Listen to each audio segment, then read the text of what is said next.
درود بر شما. امیرحسین میر اسماعیلی هستم و با قسمت دوم برنامه ایران 57 می‌خوایم بریم ببینیم که تو مملکتمون چی میگذره.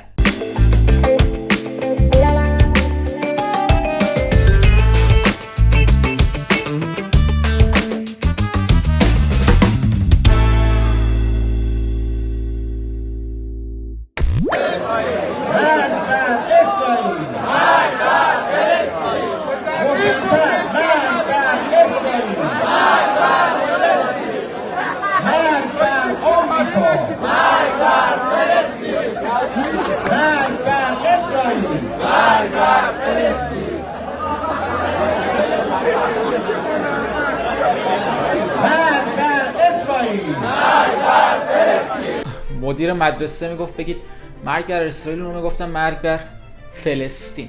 خب با گرلز نایت علی خامنه ای شروع میکنیم. شاید تعجب کنید، نه واقعا جدیه، خیلی جدیه. سری از این دخترای بسیجی رو دعوت کرد تو بیتش و تم صورتی هم واسه مراسم انتخاب کرد. بعد این دختر بسیجی هم پیش رهبرشون گلایه که چرا این پسرا ما رو نمیگیرن، بسیجی غیر بسیجی، چرا رومون ایراد میذارن، چرا نمیتونیم ازدواج کنیم، میگن چرا قدتون انقدره، وزنتون چرا انقدره. وقت انتخاب سر چند سانت قد، چند کیلو بالا پایین بودن وزن، رنگ پوست، پر جمعیت بودن خانواده، معلم باشه که هم حقوق بگیره هم تابستونا تعطیل باشه و منطقه محل سکونت به شدت با ما چانه میزنند. خب حالا مگه رهبرتون شغلشو عوض کرده؟ دیده از فلسطین و لبنان و یمن و سوریه و اینا نونی در نمیاد، زده تو کار بسترگستری. آخه یعنی چی واقعا؟ خیلی جدی رفتیم پیشش گفتین که مثلا ما توپاریم و طرف اسکینی دوست داره نمیگیرتمون، یا مثلا یعنی چی که میگن دختر زیر 170 کنسله، پس ما هم بگیم پسر زیر 17 سال. آقا یعنی چی؟ حالا نکته جالب اینه که اینا رفتن پیش خامنه ای و گفتن که چرا پسرامون نچرال دوست ندارن دیگه، چرا همش داوطپسندن و اینا. بعد رهبرشون هم تو همین مراسم عدل چفیهی خودشو به داوطترین و عملی ترین دختر حاضر تو اون جمع هدیه داده. چند بار با دست منو نشون دادن و این باعث افتخار بود. رفتم جلو گفتن که شغلت، گفتم مجری تلویزیون، از گردنشون در آوردن و بر من باعث افتخاره. میگه خامنه ای چند بار با دست منو نشون داده، یعنی گفته بچه‌ها نذارید اون دافه در بره. چه رهبر هیزی دارید شما. وقتی هم که سخنان شما را یادآوری میکنیم میگویند خب بالاخره باید به دلم بشینه دیگه. ما تا حالا فکر میکردیم اون بیت رهبری طویله است، نگو مرکز بلایند دیت اسلامیه. یعنی مثلا انگار اینطوریه که دختر و پسر بسیجی میرن پیش رهبرشون، بعد این میگه زیر 30 سال باشی کنسله، اون میگه جواب پسرعموتو بدی کنسله، و بعد رهبرشون هم میگه جفتتون خفه شید. عقد میکنه اینا رو، خوباشم سوا میکنه. میگم آقای خامنه ای شما یه شاگرد دهن قرص نمیخوای؟ آقای خاکپور پسرمو عزیزم، پسرمو خونده منه. آقا یه چیزی پسرم خونده؟ پدرم با پدرش تو مکه سیغه برداری خونده. آره. آره. بعد پسر عمو خونده شد. آره منم اومد آقا پسرمو هم دیگه صدا میکنه. شیعه است دیگه، زن و مردم فرقی نمیکنه براش. در 2 هفته اخیر در بسیاری از شهرهای ایران، اکثر ایران، دوباره قطعی برق شروع شده و این قطعی برق که گاهن تا 6-7 ساعت در روز میرسه در بسیاری از نقاط، باعث میشه که گرمایش خونه هام از دست بره در این سرمای سخت و آب قطع بشه، حتی اینترنت قطع بشه در محله ها و شهرهایی. چرا؟ چون میگن که برای سوخت رسانی به نیروگاه ها گاز و گازوئیل و مازوت و اینا کم داریم و الان در حال حاضر 13 تا نیروگاه از مدار خارج شدن و بعد در کنار همه اینا به خاطر کمبود گاز، استفاده بیش از حد نیروگاه ها از مازوت و گازوئیل، در کنار مشکلات دیگه مثل حمل و نقل عمومی فرسوده و خودروهای فرسوده و بنزین بی‌کیفیت و اینا، باعث شده که آلودگی هوا هم در کلان شهرهای ایران مخصوصا تهران به حد بسیار خطرناک و سمی برسه. میگم نکنه اون جمله‌ای که خامنه ای گفته بود که ما قراره به قله برسیم عملی شده، به قله رسیدیم واقعا و خودمون خبر نداریم، نگفتن به ملت. آخه معمولا تو قله هم اینطوریه دیگه، خبری از برق و گاز و اینا نیست. یعنی کجا سر یه پیچ ژاپنو بگیریم خدا میدونه. دلار که شده 78000 تومان، برق و آب و گاز و اینا هم که تعطیل، آلودگی هوا هم که اینطوری، فقر و مشکلات معیشتی هم که هر روز داره بدتر میشه. خب شما دقیقاً چه غلطی دارید میکنید الان؟ اون زمستون سختی که وعده داده بودید به اروپایی ها الان تبدیل به زمستان سخت سیدعلی شده که تولید برق کشور 14 برابر شده. در زمینه خدمات خدمت رسانی به مردم مثل برق و گاز و تلفن و آبادی روستاها آمارها بسیار خوب و مژده‌بخش است. اینها همش هنر نظام اسلامی است. دقیقاً ما هم همینو میگیم، اینا فقط هنر نظام اسلامی است. این حرفا رو فروردین 96 زده بود. یعنی فقط توی نظام اسلامی با رهبری توی الدنگ میتونه این اتفاق بیفته که دومین دارنده ذخایر گازی جهان و سومین دارنده ذخایر نفتی جهان وضعیتش به اینجا برسه. میگفت تولید برق 14 برابر شده. خب پس الان چرا 2 هفته است مملکت تعطیل کلا؟ آخه همشون قرار شد یکی رو انتخاب کنیم. الله چه به موقع برق رفت امید. وسط برنامه زنده صدا و سیماشون هم برق رفت. بعد تعطیل کردن واسه اینکه مصرف انرژی تو ایران بیاد پایین. ولی استاندار تهران اعتراف کرده، گفته که ادارات و کارخونه‌ها و مدارس و دانشگاه‌ها رو که تعطیل کردیم برای این بود که میزان مصرف انرژی کم شود اما بیشتر شد. آفرین عمو جان، باریکالله گوساله. یعنی کلا مملکت خوابیده، تعطیل. بعد علی خامنه‌ای میشینه تو بیت 600 تا پروژکتور روشن میکنه تا این فاتی کماندوها بیان اونجا بگن آقا ما شوهر میخوایم. پزشکیان هم که طبق معمول هر جا دعوتش میکنن میره میشینه واسه همسرش که 30 سال پیش فوت کرد اشک میریزه، میگه نمیتونم صحبت کنم. عشق و محبت و دوستی که بعد از گذشت سالیان متمادی از نبودن همسر، این تعهد در وجود ایشون اینقدر پررنگ هست. بعد دیدین طرفداراش چطوری تعریف میکنن ازش، دفاع میکنن. هرچی بهشون میگه آقا هیچی بهتر نشد، همه چی بدتر شد، داغونتر شد. شما میگفتین، وعده میدادین که اگه پزشکیان بیاد تحریما رفع میشه، وضع اقتصادی مردم بهتر میشه، فیلترینگ برداشته میشه، هیچ کدوم نشد. میگن نه ببین 30 ساله که همسرش فوت شده اما ازدواج نکرد. بعد این تعهد ایشون فقط واسه همسرشه که پررنگه. یعنی برق بسیاری از شهرها رو هر روز دارین قطع میکنید، تو سرما ملت زندگی میکنن، کسب و کارها خوابیده، تعطیل شدن خیلی از کارخونه ها، کارگرها بی پولن، فقر و نداری عجیب. یا مثلا روزانه هزاران نفر به خاطر آلودگی هوا میمیرن یا در بیمارستان‌ها بستری میشن. موجب بغض و اشک و آه رئیس جمهورتون نمیشه. اصلا با اون انرژی هسته‌ایتون که تموم این تحریما به خاطر همونه که جواد ظریف گفت در طی 3 دهه 1 تریلیون دلار یعنی 1000 میلیارد دلار هزینه گذاشته رو دستتون، با اون یه لامپ روشن کنید حداقل تو این بی‌برقی. نمیتونید، به هیچ دردی نخورد، فقط بمب اتم. بعد پر رو این رئیس جمهورشون میاد میشینه جلو دوربین میگه روزانه 20 میلیون لیتر سوخت در ایران قاچاق میشه و غیب میشه. مگه میشه؟ تولید کننده منم، عرضه کننده منم، اون 20 میلیون لیتر چطور گم میشه؟ خدا وکیلی حالا ما هم دار بزنن کم کاری نکردن، چطور گم میشه؟ آخه 1 لیتر 2 لیتر 10 لیتر 100 لیتر و 1000 لیتر که نی. چطور گم میشه؟ میخوای آدرس دزده رو بدم؟ بیت رهبری. خب آخه معلومه که کار کیه دیگه. ملتو چی فرض کردی مردک؟ روزانه 20 میلیون لیتر سوخت مملکت رو قاچاق میفروشن به کشورهای همسایه تا خرج حماس و حزب الله و حوثی‌ها و هشت الشعبی و اینا در بیاد. خود معلومه من بیورزم، کسی دیگه که نی. دقیقاً معلومه که تو بیورزه‌ای. برو یقه رهبر تو بگیر، بگو این روزانه 20 میلیون لیتر یا ماهانه 600 میلیون لیتر سوخت کجا میره؟ اون آدرس دقیق خط لوله ها رو بهت میده. به بهونه همین تحریم ها چند تا پالایشگاه و کلا دادن دست سپاه، یعنی خودش استخراج میکنه و خودش میفروشه. بعد پزشکیان رو میفرستن جلو دوربین میگن که شما سوخت ما رو ندیدید. 11% از خاک کشورمون در معرض فرونش است. 5 میلیون هکتار از تالاب‌های کشور 43% ظرفیتشون دارن میشن کانون‌های گرد و غبار.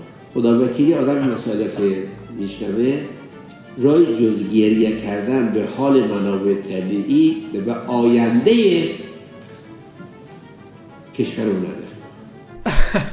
اینم معاون اول پزشکیان عارف میگه ما در وضعیت فعلی راهی جز گریه کردن و اشک ریختن نداریم. خب پس چرا شما وارد سیاست شدید هستن؟ جاتون 4 تا روزه خون میذاشتن جای اون رهبر و رئیس جمهور و وزرا و نماینده‌های مجلس که اینا بهتر از شما اشک ملت رو در می آوردن که. چند همین تو وقتی تو بازار گوساله به من بگو چند داره گوساله بدون استخون مخزون تو بازار چنده الان واقعا گوساله بدون استخون چنده؟ نون چقدره؟ گوجه، روغن، پیاز، لبنیات، مرغ، تخم مرغ، اجاره خونه، حقوق کارگر و کارمند و بازنشسته، اینا سالی چقدر میره بالا؟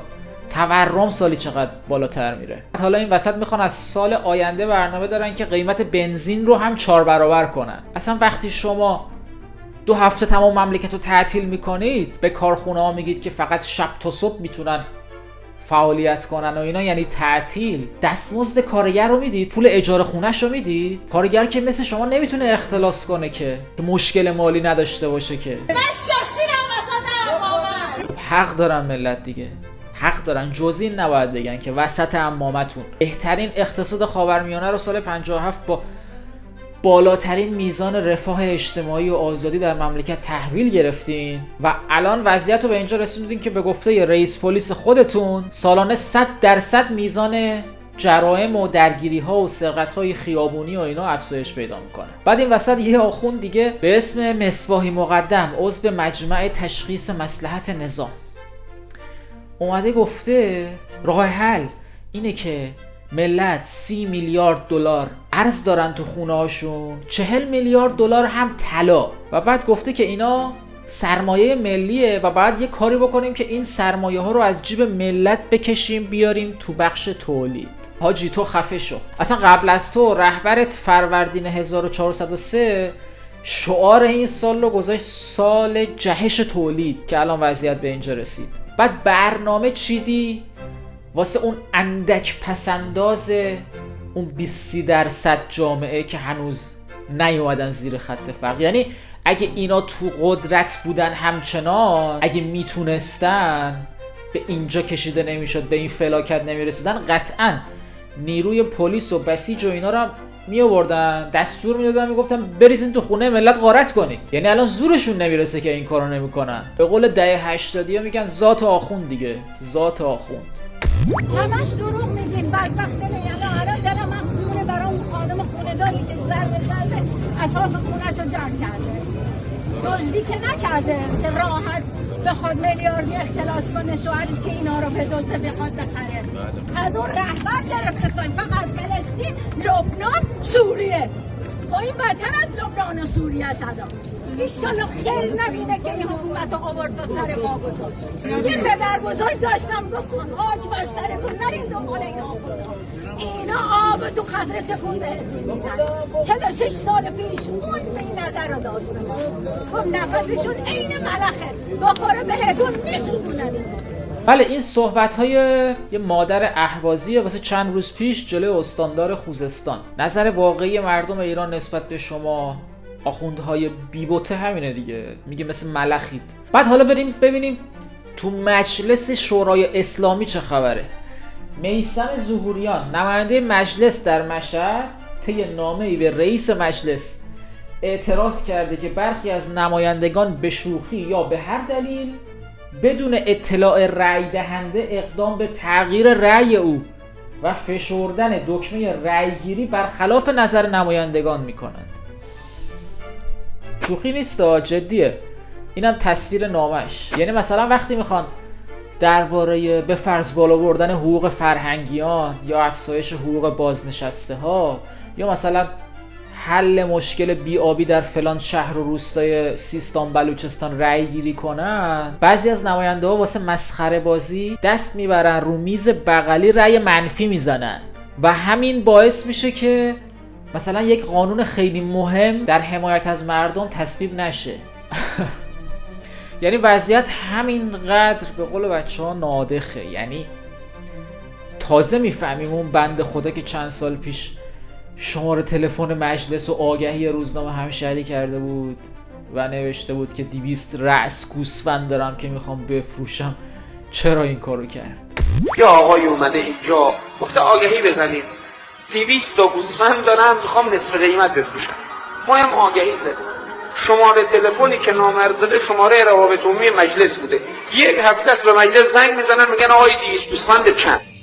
امیدوارم یه روزی مجسمه این آدم رو که همچین آگهی داد رو تو شهرش بسازیم. واقعا دمش کرد. اما سوژه پایانی این بخش از برنامه ایران 57 درباره آقای روزبه بمانیه، خواننده و ترانه‌سرای معروف ایرانی که در آخرین کنسرتش در تهران به خانم پرستو احمدی، زن خواننده‌ای که بدون حجاب اجباری 2 تا قانون رو همزمان زیر پا گذاشت، یعنی هم بدون حجاب هم خوانندگی زنان که در ایران ممنوعه رو زیر پا گذاشت و کنسرت آنلاین برگزار کرد، روزبه بمانی بهش تیکه انداخت، مسخرش کرد و گفت که به جای پرداختن به این خانوم، به جای اینکه همچین کاری بکنه، ملت برید دنبال این که ببینید که چرا برقتون قطعه و اینا. اولا که کسی که سابقه همکاری با مؤسسه اوج سپاهو داره و واسه برنامه یامین پور، اون برنامه امنیتیش دیروز امروز فردا سال 88 ترانه مینوشت، یا همین سال 96 هم برای مدافعین حرم، همین تروریست های سپاه قدس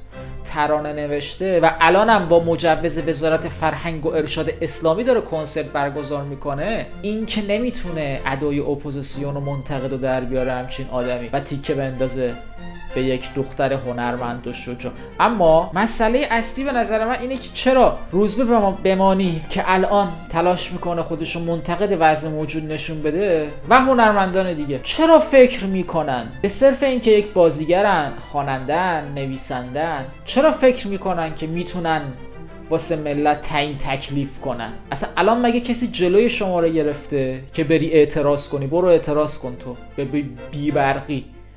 تو یه تریبون تو کنسرتت که دستت هست یه کلمه به مقامات جمهوری اسلامی اعتراض نمی کنی و پاچه‌خواری پزشکیان هم میکنی. ولی باز مسئله اصلی من اینه که اصلا کی به شما هنرمندها گفته که سواد سیاسیتون بیشتر از مردمه، بیشتر از مردم کوچه و بازار تو شهر و روستا؟ کی گفته شما بهتر میفهمید؟ شما در بهترین حالت اگر باشید فقط یه بازیگر خوبی هستید، یه خواننده خوبی هستید، یه نویسنده خوبی هستید، همین. به جای اینکه یک خانومی توی فضای مجازی بخونه و همه خبرها رو بیاره سمتش، به جای اون برای سرزمینمون تلاش کنیم که روزی 3 ساعت برنامون نره. اصلا چه ربطی به هم داره این موضوعات؟ الان اگه پرستو احمدی این کارو نمیکرد برق شما وصل بود؟ آخه نمیدونم چطوری این هنرمندای ایرانی اکثرشون فکر میکنن که بهتر از مردم صلاح اونا رو میدونن. آخه گنده های شما که خودشونو روشن فکر و فیلسوف و هنرمند بزرگ و اینا مینامیدن که نتیجه کارشون رو سال 57 دیدیم که. شما همین ویدیو رو نگاه کن.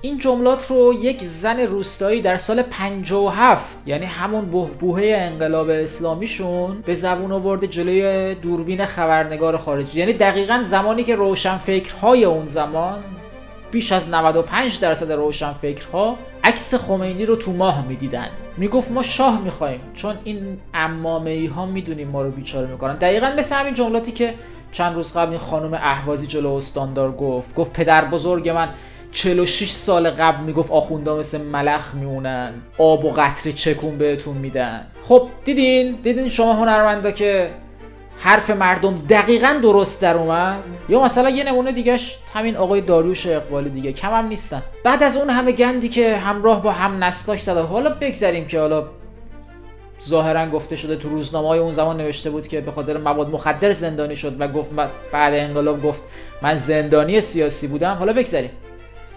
در همین کنسرت ها، چند کنسرت آخرش بارها این جمله رو تکرار کردی که نه شیخ نه شاه، یعنی شعار مجاهدین رو تکرار کرده، شیخ رو گذاشته کنار شاه و گفته که از کوله هیچ سرباز خارجی آزادی بیرون نمی آید. ما که طرفدار جنگ نیستیم، هیچ کس طرفدار جنگ نیست، ولی این جمله رو چطور با قطعیت انقدر میگید؟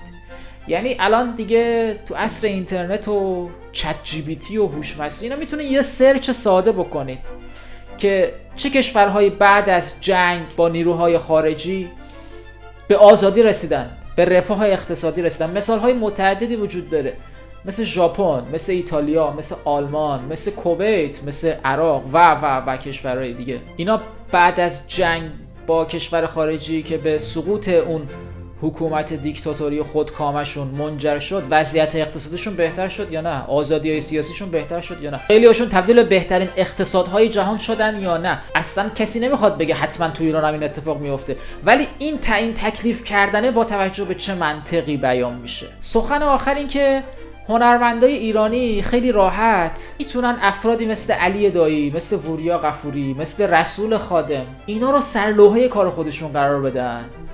افرادی که محبوبن واسه مردم و بدون اینکه اظهار نظر صریح سیاسی بکنن، صدای مظلومیت مردمن. در اعتراضات به قاتل اعتراض میکنن، صدای دادخواهی خانواده‌های کشته شدگان میشن و در ماهای دیگه سال هم که مناطق محروم در حد وسع خودشون کمک میکنن و دائما فریاد میزنن ظلم رو. دیدیم که همین پیروز وریا غفوری هم به دیدار خانواده یکی از کشته شدگان اعتراضات رفته بود. این یعنی رفتار درست. یعنی به نظر میرسی که در واقع باید خواهش کنیم، تمنا کنیم از هنرمندا، سلبریتی‌ها که هر کی هر کجا که هست 2 قدم از تعیین تکلیف کردن واسه آینده مردم فاصله بگیره، از اظهار نظر صریح واسه آینده ایران فاصله بگیره، تنها و تنها صدای اعتراض مردم و صدای مظلومیتشون باشه. خب در اینجا به پایان قسمت دوم برنامه ایران 57 رسیدیم. اگه خوشتون اومد لطفاً سابسکرایب کنید، برام کامنت بذارید و به دوستانتون این برنامه رو معرفی کنید که اگه عمری باقی باشه تا زمان فروپاشی نظام جمهوری اسلامی این برنامه ادامه خواهد داشت. مخلصیم.